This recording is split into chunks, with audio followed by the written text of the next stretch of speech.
اعوذ باللہ من الشیطان الرجیم بسم اللہ الرحمن الرحیم ان الذین اجرموا كانوا من الذین آمنوا يضحكون وَإِذَا مَرُّوا بِهِمْ يَتَغَامَزُونَ وَإِذَا انقَلَبُوا إِلَىٰ أَهْلِهِمُ انقَلَبُوا فَكِهِينَ وَإِذَا رَأَوْهُمْ قَالُوا إِنَّ هَٰؤُلَاءِ لَضَالُّونَ وَمَا أُرْسِلُوا عَلَيْهِمْ حَافِظِينَ فَالْيَوْمَ الَّذِينَ آمَنُوا مِنَ الْكُفَّارِ يَضْحَكُونَ عَلَى الْأَرَائِكِ يَنظُرُونَ هَلْ ثُوِّبَ الْكُفَّارُ مَا كَانُوا يَفْعَلُونَ صدق اللہ العظیم۔ بزرگوں، پیارے بھائیوں، سورہ مطففین کی آخری آیات ہے۔ گفتگو ہماری یہ چل رہی تھی کہ اللہ تعالیٰ نے جب ابرار اور اصحاب یمین کی شرافت اور کرامت کو جو آخرت میں ہوگی اس کو بیان کر دیا، وآخر میں کافروں کے جو سلوک ایمان والوں کے ساتھ ہوتے تھے اس کو بیان کیا ہے۔ ان آیات کے اندر دنیا کے اندر جو مذاق اڑاتے تھے، ہنستے تھے مسلمانوں کو دیکھ کر، اللہ تعالیٰ نے بتلا دیا کہ دیکھو یہ دنیا میں جو ہو رہا ہے اس سے بالکل الٹا ہونے والا ہے۔ آج وہ تمہارا مذاق اڑا رہے ہیں، آج وہ ہنس رہے ہیں، کل تمہیں اللہ تعالیٰ ہنسنے کا موقع دے گا۔ میں نے جیسے عرض کیا تھا کہ ابرار کو، نیک لوگوں کو جو جنت میں شراب پلائی جائے گی تو وہ بھی ایک مستی کی شراب ہوگی جنت کی، جس میں نشہ نہیں ہوگا، ایک آدمی اس کے اندر مستی محسوس کرے گا۔ یہ لوگ دنیا میں پی پی کر مستی کرتے تھے اور الٹا سیدھا بکواس کرتے تھے۔ اللہ تعالیٰ نیک لوگوں کو وہاں پہ ایسا موقع دے گا، لیکن وقار باقی رہے گا، ان کے اندر تمکین باقی رہے گی، جبکہ شراب جنت پئیں گے۔ کیوں یہ آیتیں اللہ تعالیٰ نے اتاری، اس کا کوئی بیک گراؤنڈ جس کو شان نزول کہتے ہیں، علماء کرام کی اس میں دو رائے ہے۔ ایک رائے یہ ہے، پہلے ہم ترجمہ دیکھ رہے، یقیناً وہ لوگ جنہوں نے جرم کیا وہ ایمان والوں سے ہنستے تھے، اور جب وہ گزرتے تھے ایمان والوں سے تو جملے چست کرتے تھے، اشارے کرتے تھے۔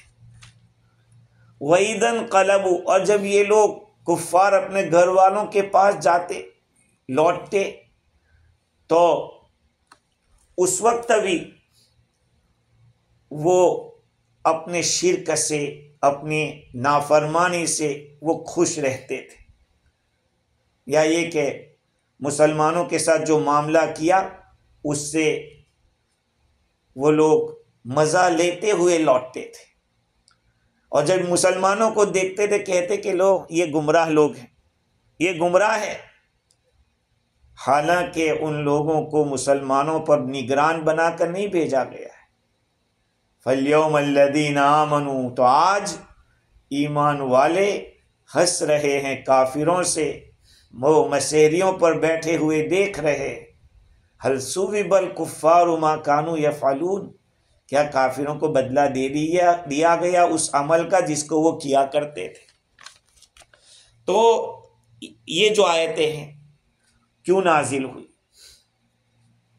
چونکہ پہلا قول یہ ہے کہ مشرکین مکہ جو بڑے بڑے جو ان کے گرو تھے، ابو جہل، ولید ابن مغیرہ، عاص ابن وائل سہمی، یہ لوگ غریب صحابہ کرام سے مذاق کرتے تھے، ان کو دیکھ کر ہنستے تھے۔ حضرت عمار بن یاسر رضی اللہ عنہ، صہیب رومی رضی اللہ عنہ، بلال حبشی رضی اللہ عنہ، یہ سب فقراء مسلمین تھے، غریب قسم کے مسلمان تھے۔ ان کو دیکھ کر وہ ہنستے تھے اور ان سے مذاق اڑایا کرتے، ارے بیچارے غریب قسم کے لوگ ہیں، خاموں کا ان کو بھٹکا کے رکھا ہے محمد نے، نعوذ باللہ صلی اللہ علیہ وسلم۔ یہ بولتے تھے یہ لوگ، کھانے کے تو ٹھکانے نہیں، وہ جنت کی باتیں کر رہے ہیں۔ یہ سب بولنے والے آج بھی چھوڑتے نہیں ہیں، وہ چاہے مسلمان ہو بے دین ہو تو وہ دینداروں کو بولیں گے اس طرح سے، آگے بات آئے گی اس پر بھی۔ ایک قول تو یہ ہے۔ دوسرا قول یہ ہے کہ حضرت علی رضی اللہ تعالی عنہ مسلمانوں کی ایک جماعت کے ساتھ تشریف لائے، منافقوں نے ان کا مذاق اڑایا، ہنسے، اور آپ ایک دوسرے کو اشارہ کیا۔ ایسا ہوتا ہے، ایسا ہوتا ہے، جو تھوڑا ان کی نظر میں جو ہلکا ہو جب گزرتا ہے تو ایسے آنکھ سے اشارے یا انگلی سے کرتے ہیں کہ تو چھیڑ، ایسا۔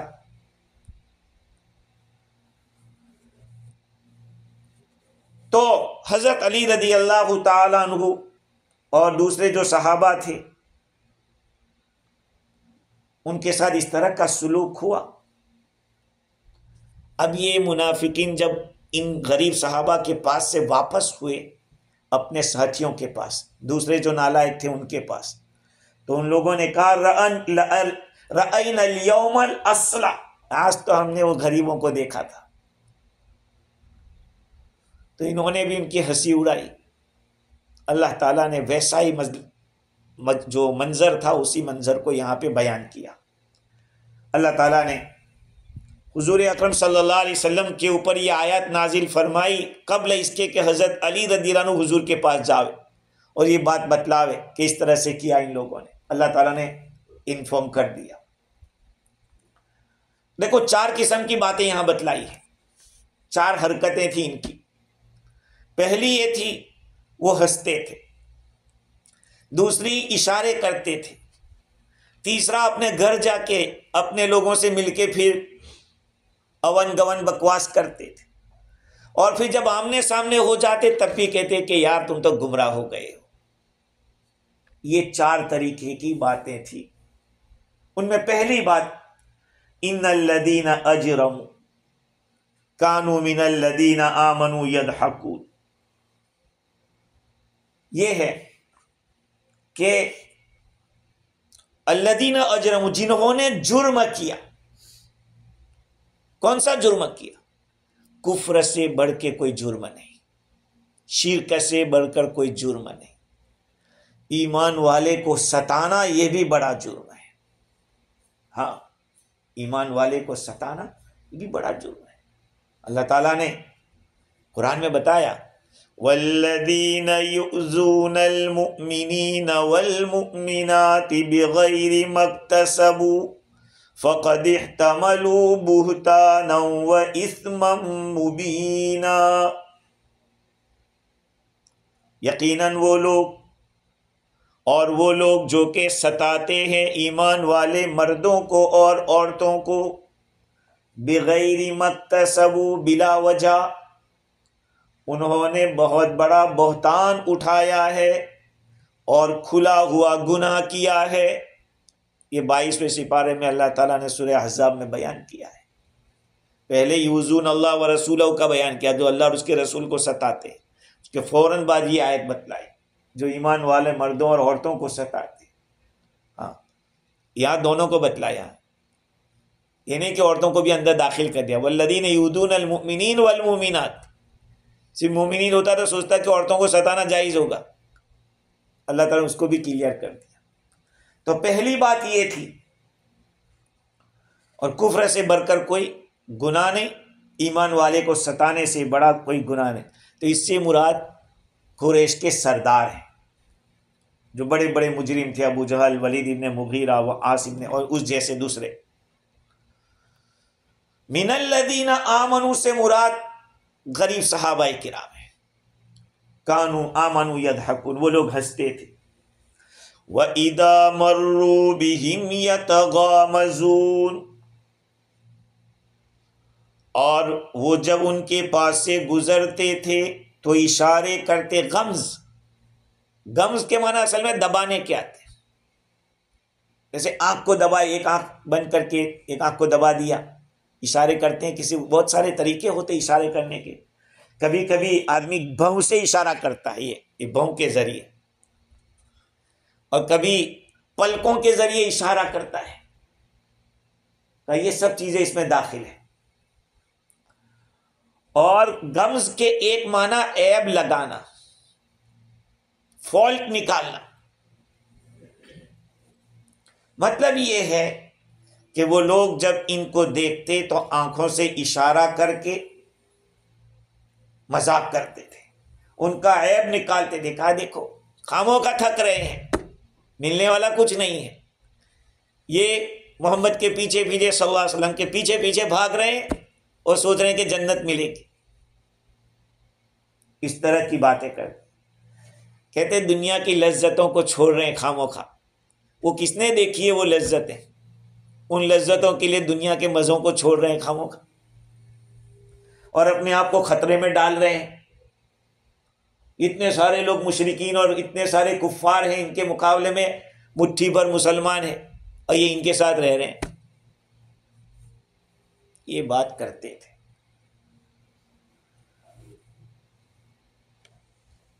آج ہندوستان کے حالات آپ دیکھیں تو کیا ہوتا ہے. کفار اس طرح کی باتیں کرتے ہیں. ہاں، تم ان کو کلیجہ بھی نکال کے دے دو وہ تمہارے نہیں ہوں گے. بہت سارے مسلمان بھولے بھالے، کبھی تو میں بیوقوف کہتا ہوں، ہیں اتنا بھی بھولا نہ ہو کہ آدمی بیوقوف بن جائے. جب پنڈت یوں کہتا ہے ہندوؤں کا کہ اسلام دھرم میں یہ خوبیاں، تو پھر قبول کیوں نہیں کرتا ہے؟ کیوں قبول نہیں کرتا ہے؟ خامخواہ پولیٹکس، سیاست کھیل رہے اس طرح سے، اور مسلمان اس کو وائرل کر رہا ہے. دیکھو اس نے کہا، ارے اس نے کہا تو کون سی بڑی بات کر دی ہے. وہ مانتا کہاں ہے، صرف بولتا ہے. وہ تو کبھی ووٹ لینے کے لیے، کبھی کس کے لیے. اب تو چندرا بابو نائیڈو بھی نماز پڑھ رہا تھا، لائن میں کھڑا ہے. ہاں، سی ایم مسجد کے اندر لائن میں نماز برکو سجدہ سب کر رہا ہے. اور کوئی ایک اور بھی تھا، کوئی ہیرو یا کوئی فلم انڈسٹری کا آدمی، اس نے بڑی افطاری کی دعوت کر ڈالی، اور وہ بھی نماز پڑھ رہا ہے. اس کو بیچارہ، آپ کے یہاں لگتا ہے، آپ کے یہاں کہیں ہے. ہاں دیکھو. خیر، تو وَإِذَا مَرُّوا بِهِمْ يَتَغَامَزُونَ، جب ان کے پاس سے گزرتے تھے تو یہ لوگ عیب نکالتے تھے اور کہتے تھے کہ ایسی چیز کے پیچھے یہ لوگ پڑے ہیں، اپنے آپ کو خطرے میں ڈال رہے ہیں جس کا کوئی یقین نہیں ہے. کیونکہ بھائی یہ تو انسین ہے، جنت بھی انسین ہے، جہنم بھی انسین ہے، اور برزخ بھی انسین ہے. اس پر ایمان رکھنا ہے ہم لوگوں کو. وَإِذَا انْقَلَبُوا إِلَىٰ أَهْلِهِمُ انْقَلَبُوا فَكِهِينَ، جب اپنے گھر والوں کی طرف یہ لوگ جاتے تھے واپس تو وہ سلسلہ بند نہیں ہوتا تھا. فقیہین، دو قرات ہیں اس کے اندر، ایک قرات فاقہین کی بھی ہے اور ایک قرات فقیہین کی بھی ہے.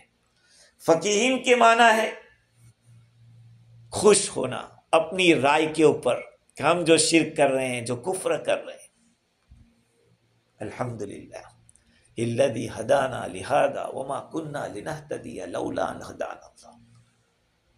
الحمدللہ. زمزم کا پانی دیکھ کر ہم لوگوں کو کتنا پاکیزہ پانی، سالہ سال تک رہے، سرن نہیں، کوئی بدبو نہیں ہے. اور یہ بیچارے گنگا جمنا کے جہاں سنگم ہوتا ہے وہاں پہ کتنی گندگی، اور وہاں اس پہ ڈبکیاں مار رہے ہیں. اور وہ مسلمان جو اس کو ڈبکیاں مارنے جاوے، ظاہری بات ہے فلم انڈسٹری کے لوگ کتنے بڑے بے وقوف ہیں. خیر، تو فقیہین کے ایک معنی تو یہ ہے، وہ مسلمانوں کا تذکرہ برائی کے ساتھ لے کر مزے اڑاتے تھے. فاقیہتن کے معنی میوہ آتا ہے، میوہ، فروٹ. آدمی فروٹ کب کھاتا ہے؟ بھوک پہ کھاتا ہے کہ مزے میں کھاتا ہے، جب کھا چکتا ہے تب فروٹ کھاتا ہے، یا ایسے ہی مزہ لینے کے لیے کھاتا ہے۔ تو کہا کہ یہ لوگ بھی مسلمانوں کی باتیں لے کر کے اس طرح سے مزے لیتے تھے، تفقع کے طور پر ان کا استعمال کرتے تھے۔ اور ایک قرات فاقہ کی ہے، اور اس کے معنی ہے مشغول رہنا، ناز و نعمت میں رہنا، تو یعنی جن کاموں میں وہ لوگ تھے دنیا کی نعمتیں اور کفر میں کا اسی میں مشغول رہتے تھے۔ وَإِذَا رَأَوْهُمْ قَالُوا إِنَّ هَؤُلَاءِ لَضَالُّونَ، اور جب ان مسلمانوں کو آمنے سامنے منہ بمنہ دیکھ لیتے تو دوسرے کو کہتے کہ یہ دیکھو یہ گمراہ ہے، باپ دادا کا دین چھوڑ بیٹھے ہیں، جو پرانا دین تھا اس کو چھوڑا اور نئے دین کو لے کے بیٹھ گئے، اس طرح کی بات کرتے ہیں۔ یہ جو چار چیزیں ہیں، چار کام ان کے بتائے، شاہ عبد العزیز دہلوی رحمت اللہ علیہ فرماتے ہیں کہ الگ ترتیب ہے، یہ ترتیب کے ساتھ ہے، اس طرح سے ہی ہوتا تھا۔ کیسے؟ کسی کی بات، اگر کسی آدمی کو آپ نے دیکھا، اس کو آپ پہلے دفعہ جب دیکھیں گے تو حقارت کی نظر سے ہنستے ہوئے دیکھیں گے یار، پھر نفرت بڑھ جاتی ہے اس سے، اور نفرت بڑھتی ہے، تو اب اپنے ہم خیالوں کی طرف اشارہ کر کے بات کرتے ہیں۔ اب آگے یہ دوسرے نمبر کی نفرت ہوئی۔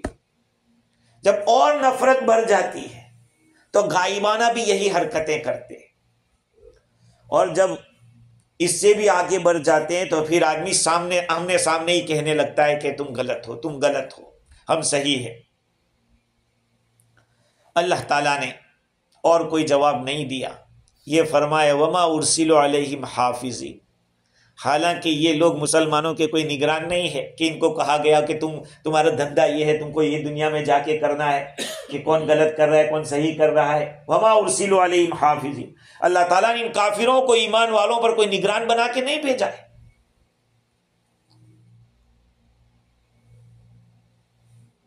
کہ ان کے حالات کا جائزہ لیں، ان کی تفتیش کریں، حق اور باطل جو کر رہے ہیں اس کا معائنہ کریں، ان پر عیب لگائیں، ان کو گمراہ کہیں، یہ ساری بات، بلکہ ان کو تو کہا اپنی اصلاح کرو۔ ہر آدمی کو اپنی اصلاح کرنی چاہیے، دوسرے کی اصلاح کی فکر بعد میں ہونی چاہیے۔ اب جب ہم یہ بات بولتے ہیں تو لوگوں کو برا لگتا ہے، جماعت والے بھی کہیں گے اس کا دماغ دوسرا ہے۔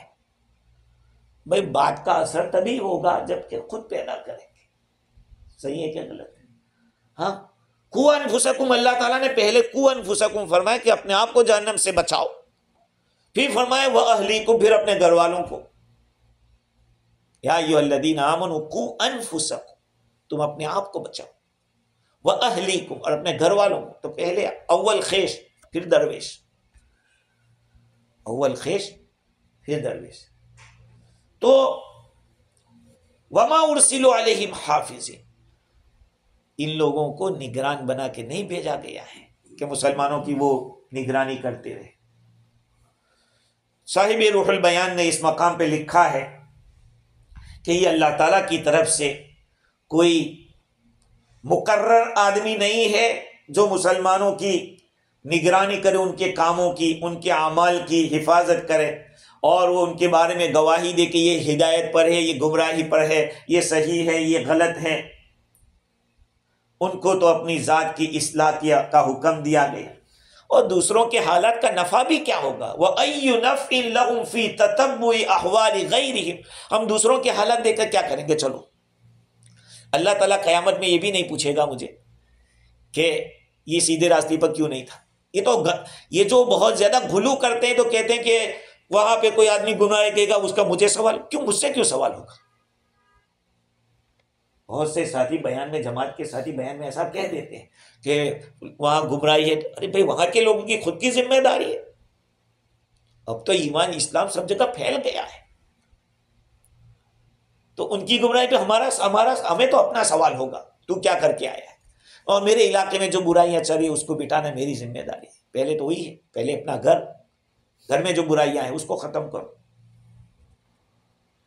اور ایک بات تو یہ بھی ہے کہ وما ارسلوا علیہم حافظین، یہ ان کا مذاق کے طور پر کہا گیا ہے، کہہ رہے خود کا کرو یار، دوسروں کی فکر مت کیا کرو، تم ان کے کوئی نگران بنا کے نہیں بھیجے گئے ہیں۔ اور ایک مطلب یہ بھی ہو سکتا ہے کہ یہ جو کلام ہے، تفسیر روح البیان میں لکھا کہ یہ جو کلام ہے وما ارسلوا علیہم حافظین والا کلام، یہ مجرم لوگوں کا بھی کلام ہو سکتا ہے، کہ وہ یوں کہتے ہو کہ کیا یار یہ ہم لوگوں کو ایمان کی دعوت دیتے رہتے، ہم کو دین کی طرف بلاتے رہتے، یہ کوئی مسلمان ہمارے کوئی ذمہ دار تھوڑی، نگران تھوڑی ہے کہ وہ ہمیں دین کی طرف بلاتے ہیں، ہمیں دین سمجھاتے کو، کفر سے شرک سے دور رہنے کو اور اسلام کی طرف بلانے کو، یہ سب باتیں کرتے۔ تو اس وقت کلام یوں کہیں گے کہ بالمعنی بیان کیا گیا ہے، وما ارسلوا علیہم حافظین فَالْيَوْمَ الَّذِينَ آمَنُوا مِنَ الْكُفَّارِ يَضْحَكُونَ، آج قیامت کا دن ہے، آج ایمان والے کافروں سے ہنس رہے ہیں۔ الذین آمنوا سے مراد وہی فقرائے صحابہ، غریب صحابہ، حضرت عمار بن یاسر، حضرت بلال حبشی، صہیب رومی، جو غریب جن کا مذاق کیا گیا تھا، کہا کہ فَالْيَوْمَ الَّذِينَ آمَنُوا من الکفار سے وہی گرو لوگ، ان کے گرو گھنٹال بڑے بڑے جو ان کے سرغنے تھے، وہ آج ان سے وہ ہنس رہے۔ کیوں ہنس رہے؟ آخر ہنسنے کی کوئی وجہ تو ہوگی۔ ایک وجہ تو یہ ہے کہ دنیا میں ہنستے تھے، آج ان کے حالات ایسے ہیں کہ وہ پریشانیوں میں مبتلا ہے۔ آخرت کے اندر ایمان والے جب کافروں پر ہنسیں گے اس وجہ سے کہ ان کا عذاب دیکھیں گے۔ ہاں، دشمن کے سامنے اگر تکلیف ہوتی ہے نا، ایک دوسری تکلیف ہوتی ہے، ایک استاد کے سامنے دو طالب علم ہو اور ایک نے دوسرے کو مارا ہو، تو استاد اگر مارنے والے کو بلا کے اس کی اگر دھلائی کر دے تو اس کو بھی ٹھنڈک ہوتی ہے کہ دیکھو مجھے مارا تو اس کو بھی پڑی اچھی ہوتا ہے نا، ایسا ہوتا تھا، اب تو کہاں، سوچ بھی نہیں سکتے یہ۔ ایسے ہی جب کافروں کو انواع و اقسام کے عذاب میں اور تکلیف میں دیکھیں گے تو یہ ایمان والے بھی سمجھیں گے کہ اس کا ان کو سزا مل رہی ہے، اس لیے کہ انہوں نے سوچ لیا کہ انہم کانوا فی الدنیا علی غیر شیء، دنیا میں کوئی ہم جو بات کرتے تھے کفر ایمان کے بارے میں، اسلام کے بارے میں غلط غلط باتیں کرتے، وہ سب بیکار باتیں تھیں، اور ان کو پتہ چل جائے گا کہ ہم نے دنیا کی فانی چیزوں کے مقابلے میں آخرت کی باقی چیزوں کو ختم برباد کر دیا۔ اور یہ ایمان والے دیکھیں گے کہ ہم نعمتوں سے کامیاب ہو گئے، اللہ تعالیٰ نے ہمیں ہمیشہ کی نعمتیں دے دی، تھوڑی سی تکن تھی دنیا میں، تکلیف تھی، لوگ الٹا سیدھا بولتے تھے، وہ کتنے دن کے لیے، وہ تو ختم ہو گیا، لیکن ابھی ہمیشہ کی نعمتیں اللہ تعالیٰ نے دے رکھی ہے۔ جنت میں داخل ہو جائیں گے، مسیریوں پر بیٹھیں گے اور ان کو دیکھیں گے کہ کیسے ان کی دھلا، وہ چلا رہے ہیں، وَهُمْ يَسْتَرِخُونَ فِيهَا، قرآن میں ہے سورہ یاسین سے پہلے سورہ فاطر کے اندر، وَهُمْ يَسْتَرِخُونَ فِيهَا رَبَّنَا أَخْرِجْنَا نَعْمَلْ غَيْرَ الَّذِي كُنَّا نَعْمَلْ، یہ ہمارے رب آپ نکال لو ہمیں جہنم سے، تاکہ ہم وہ اعمال کریں جو پہلے کرتے تھے اس کے علاوہ کریں گے، دنیا میں جو پہلے کر کے آئے تھے اس کے سوا دوسرے عمل کر کے آئیں۔ اولم نعمرکم ما یتذکر فیہ من تذکر، اللہ تعالیٰ سوال کر رہا ہے، پوچھ رہا ہے، اولم نعمرکم، کیا ہم نے تمہیں اتنی لمبی عمر نہیں دی تھی جس کے اندر آدمی نصیحت حاصل کرنے والا کر سکتا ہے؟ وجاءکم النذیر، اور ڈرانے والا بھی آیا تھا، فذوقوا فما للظالمین من نصیر، چکھو اب مزہ، اب عذاب کا مزہ چکھو، اللہ تعالیٰ بھی کی طرف سے کہا جائے گا فذوقوا۔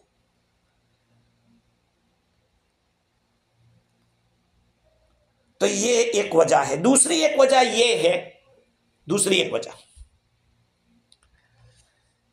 شیخ ابو صالح فرماتے ہیں کہ جہنم والوں سے کہا جائے گا کہ جاؤ ادھر، دروازہ اوپن دیکھیں گے جنت کا، جائیں گے قریب پہنچیں گے، جنت کا دروازہ بند ہو جائے گا، کہیں اس دروازے پہ جاؤ۔ اب وہ جائیں گے جہنم کا دروازہ وہاں پہ موجود ہوگا، وہ جہنم کے عذاب وہاں پر ہوں گے۔ ایمان والے دیکھیں گے کہ یہ جنت میں جانا چاہتے تھے۔ پھر قرآن مجید کے اندر اللہ تعالیٰ نے منافقوں کے بارے میں بیان کیا ہے، یوم یقول المنافقون للذین آمنوا انظرونا نقتبس من نورکم قیل ارجعوا وراءکم فالتمسوا نورا فضرب بینہم بسور لہ باب۔ منافق لوگ روشنی دیکھیں گے تو ادھر دوڑیں گے، دروازہ کھلا دیکھ کر وہاں دروازہ بند ہو جائے گا، لائٹ گل ہو جائے گی۔ وہ کہیں گے تھوڑا رک جاؤ، ہم تمہارے تھوڑی روشنی لے لیں، وہ بھاگیں گے اور لائٹ گل ہو جائے گی۔ تو جیسے دنیا میں یہ دکھاتے تھے ایمان لوگوں کو، اندر کچھ ہوتا نہیں تھا، ان کے ساتھ بھی ایسا ہی مذاق کیا جائے گا۔ ایمان والے بھی بسیریوں پہ بیٹھ کے اس طرح سے دیکھ کے مزہ لے رہے ہوں گے، ہنس رہے ہوں گے۔ علی الارائک ینظرون، بعض تفاسیر کے اندر فَالْيَوْمَ الَّذِينَ میں فا جو آیا ہے، فا وہ ایک شرط مقدر کا جواب ہے۔ تفسیر روح البیان میں لکھا ہے کہ فَالْيَوْمَ الَّذِينَ، ہم ترجمہ تو یہ کہتے کہ بس آج، یعنی قیامت کے دن ایمان والے ہنسیں گے کافروں سے۔ تفسیر روح البیان میں لکھا کہ میں نے بعض تفسیروں میں دیکھا ہے کہ اصل یہاں عبارت یہ ہے کہ اذا عرفتم ما ذکر، جب یہ پورا بیک گراؤنڈ اور پورا منظر اوپر کا دیکھ لیا تو اب جانو آج ایمان والے ہنس رہے ہیں، قیامت کا دن ہے، اللہ تعالیٰ نے موقع دے۔ هل ثوب الکفار ما كانوا يفعلون، کیا کافروں کو بدلہ دے دیا گیا ان اعمال کا جس کو وہ کیا کرتے تھے؟ وہ دے دیا گیا۔ یہ نیا کلام ہے اللہ تعالیٰ کی طرف سے۔ تصویب، اصابہ، یہ عربی زبان کے اندر اصابہ کا لفظ اچھے بدلے کے لیے اور برے بدلے دونوں کے لیے آتا ہے، اور تصویب کا لفظ قرآن مجید میں برے لفظ ہی کے لیے، برے معنی کے ہی استعمال کیا۔ دیکھو اس میں ایمان والوں کو تسلی ہے کہ حالات بدلیں گے، ہمیشہ حالات یکساں نہیں رہتے، اللہ تعالیٰ بدلاؤ لاتا ہے۔ دنیا کی بے بسی، دنیا کی پریشانی وہ چند دن کے لیے ہے۔ آج جو ہنسنے والا ہے اس پر کل ہنسا جائے گا۔ من ضحک ضحک، جو ہنسے گا اس پر ہنسا جائے گا۔ کما تدین تدان، جیسا کرو گے ایسا تمہارے ساتھ کیا جائے گا۔ تو اس کے اندر ایمان والوں کو تسلی ہے کہ دیکھو آج تمہیں ہلکا سمجھا جا رہا ہے، ایک وقت آئے گا کہ اللہ تعالیٰ تمہاری مدد کرے گا، تمہاری تعظیم کرائے گا، اور دشمنوں کے اللہ تعالیٰ رسوائی کرے گا، کیونکہ اللہ تعالیٰ اپنے دوستوں کے لیے دوستوں کے دشمنوں سے بدلہ لیتے ہیں، کیونکہ اللہ تعالیٰ اپنے دوستوں کے لیے ناراض غصہ بھی کرتا ہے۔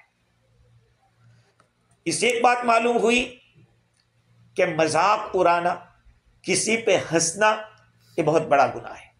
اب اگر ایمان والا ایمان والے سے بھی ہنستا ہے وہ بھی غلط ہے، باقاعدہ قرآن مجید میں اس کا حکم آئے، یا ایہا الذین آمنوا لا یسخر قوم من قوم عسى ان یکونوا خیرا منہم، اے ایمان والو ایک جماعت دوسری جماعت کا مذاق نہ اڑائے، ہو سکتا ہے کہ مذاق اڑانے والے لوگوں کے مقابلے میں جن کا مذاق اڑایا جاتا ہے وہ بہتر ہو۔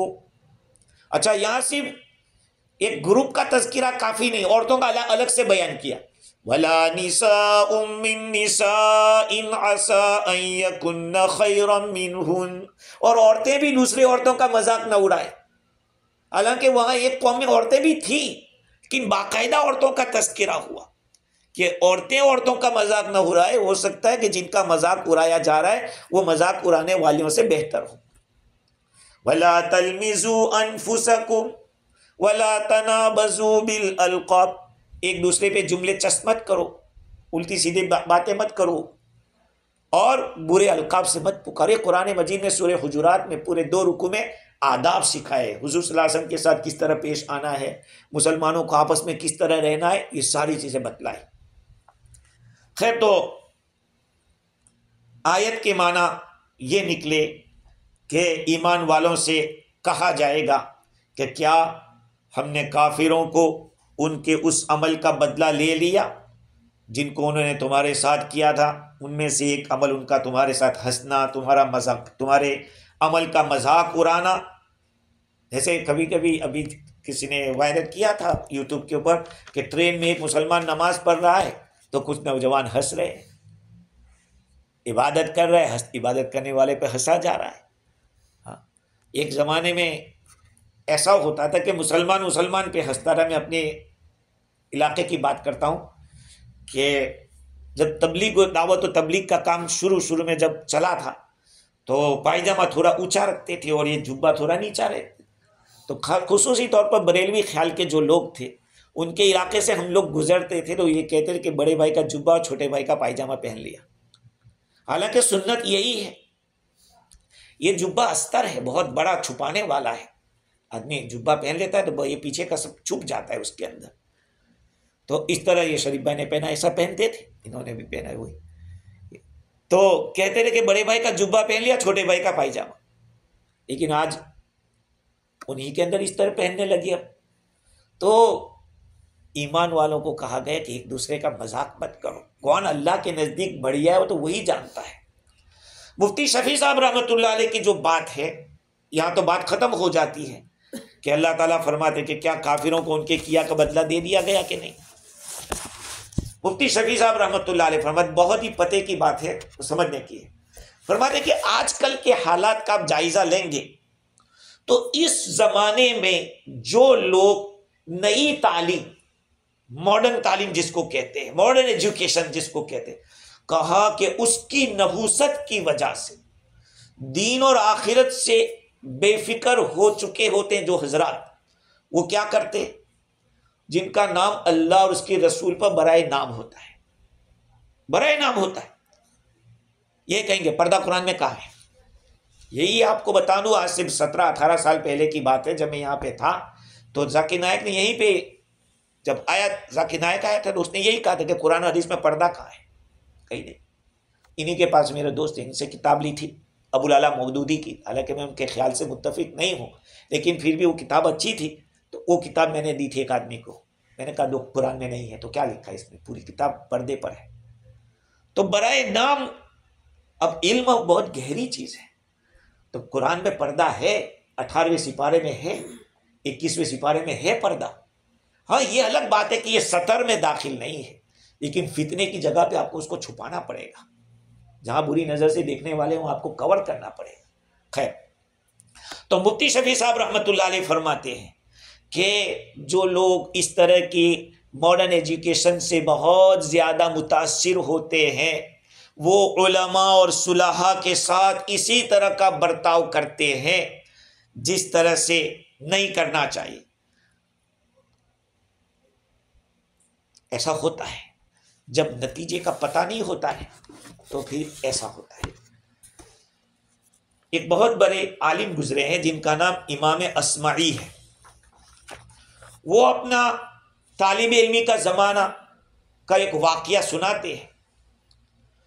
کہتے ہیں کہ میری جب اسٹوڈنٹ لائف تھی وہ بہت ہی زیادہ کڑکی اور بے بسی کی تھی. کوڑی پیسہ جیب میں ہوتا نہیں تھا، اس لیے فقر و فاقے کے ساتھ زندگی گزرتی تھی اور رکھی سکھی کھا کر گزارا کرتا رہا. کبھی کبھی تو وہ بھی نہیں ملتی تھی، لیکن معمول تھا ادھر صبح ہوئی ادھر پڑھنے کے لیے گھر سے نکل گئے تو راستے میں ایک بنیے کی دکان پڑتی تھی. بنیا جانتے ہو؟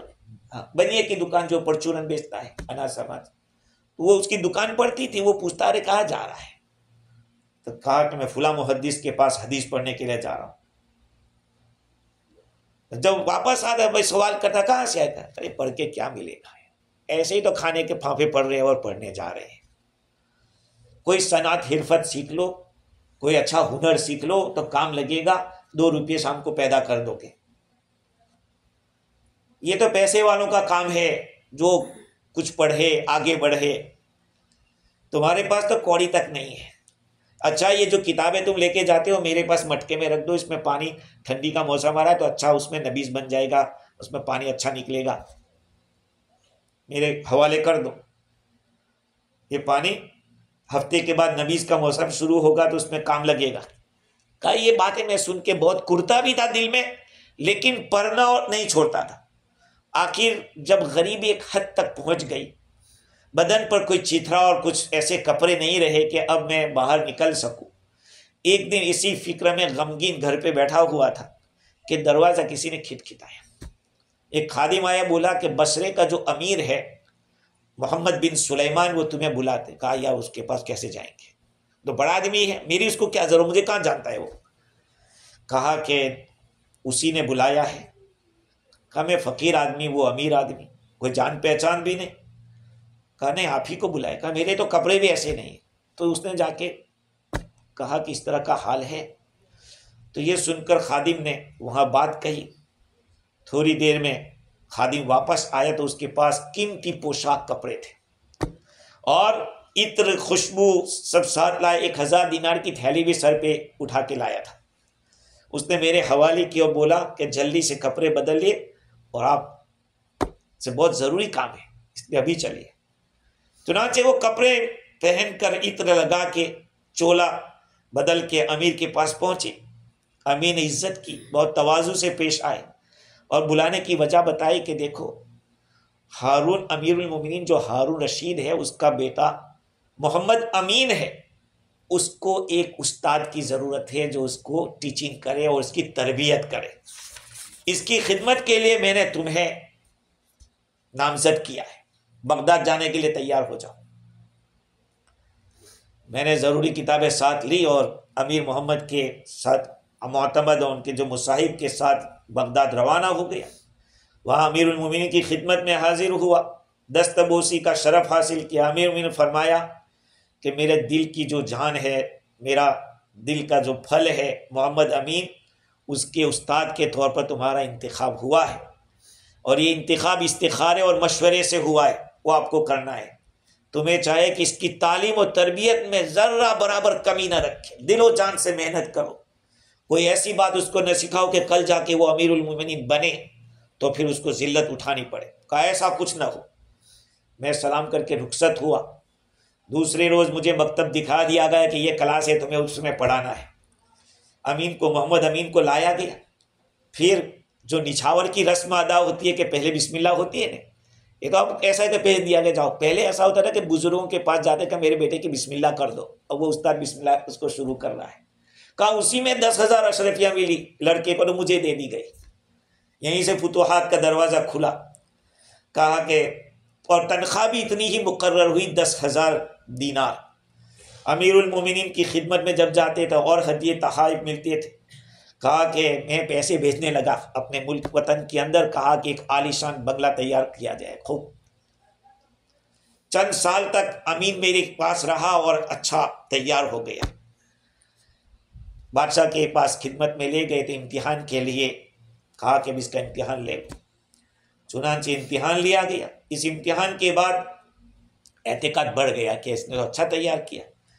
کہا ہماری خواہش ہے کہ جمعہ کی نماز کل پڑھائے، خطبہ بھی یہ دے۔ میں نے کہا کہ اس کو تو اس کے میں بھی ہم نے تیار کیا ہے۔ ہارون رشید کے بیٹے محمد امین نے جب خطبہ دیا جمعہ کے دن دارالخلافہ کی مسجد کے اندر، امامت کی، نماز پڑھائی، تو بادشاہ کے جتنے تعلق والے امیر تھے، مصاحب تھے، سب نے خوب پیسہ دیا۔ یہ سارا استاد ہی کو ملا۔ امیر المومنین نے خوش ہو کر فرمایا کہ کوئی آرزو ہو تو بتاؤ۔